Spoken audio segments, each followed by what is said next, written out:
আমার ভাইয়ের রক্ত ছাত্রবাদের উপর হামলা কেন? পরবর্তীদের উপর হামলা কেন? আর প্রশাসন জবাব দে। আমার ভাইয়ের রক্ত নারে তাকবীর,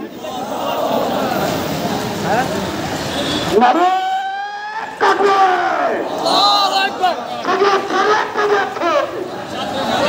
আমার